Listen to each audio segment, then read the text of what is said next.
Be treated like a star. Discover the smoothness of supreme essence. Veet, what beauty feels like.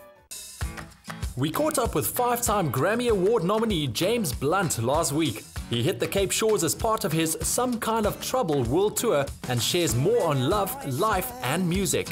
It is a really special place, South Africa. I mean, just the setting alone here, looking out the window of this studio and seeing the mountains here in Cape Town is a special place. I mean, it's a real proper highlight of the tour. We've been looked after really well while we've been here. I was in the army for 6 years and it was an amazing time. You're dealing with people who are working as a really close-knit little team, and it's a great education in the world, I think. You know, you're not always doing pleasant things, but you're always doing things that are relevant, that deal with life and death.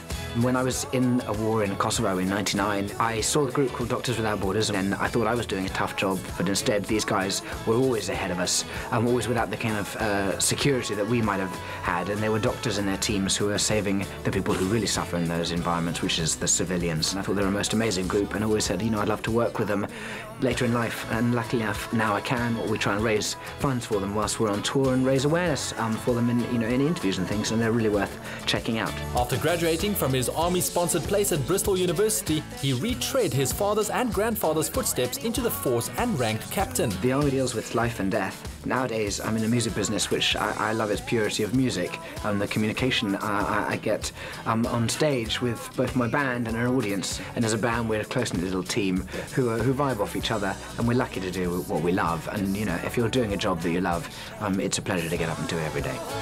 I'm on a stage not to elevate myself, not to to be idolized. I'm on a stage because I'm not very tall, and it helps my audience see me. And I'm reliant on that audience and their feedback. I'm there to communicate with them, and they do back with me. And it's an amazing to be able to do that all across the world with people who are black or white, young and old, men and women, people who don't always speak my language, and yet to still have a form of communication, a form of connection is mind-blowing to me.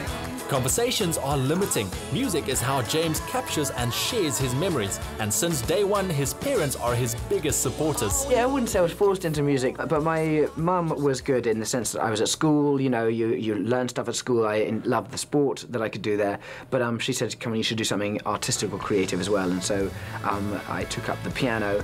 I didn't really enjoy that so much because when you're learning classical piano, when you're doing a sonata in F-sharp minor, it's not a great bit of music that you can then play to your friends and say, hey, listen to this. And then when I saw a friend of mine playing the electric, and he showed me a few chords, that kind of really opened me up, and I started writing songs and saying, this is what I want to do. All my songs I write from a personal perspective, and all of them are about real life experiences. I write them for myself, as a way of understanding those experiences, and then I'm just foolish enough to put them out for other people to listen to and judge. But I hope people will relate to them and connect to them and apply them really to their own lives if they can.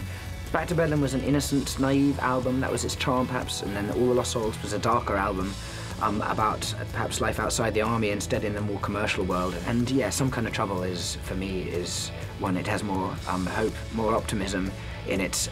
They're the songs I always wanted to write on the electric guitar. It sounds like a naive teenager who's having fun in his life, and yeah, you can hear it on the album. We had great fun making it, and we're loving touring it too. In a world of tweets and tabloids, James is the shy guy who never overshares and wants his music to speak for itself, and he defines success on his own terms. I think if you're doing music, I think success is not measured in fame and fortune. Success is measured by the smile on your face and the friends who share it with you. Stay with eXpresso and SABC3.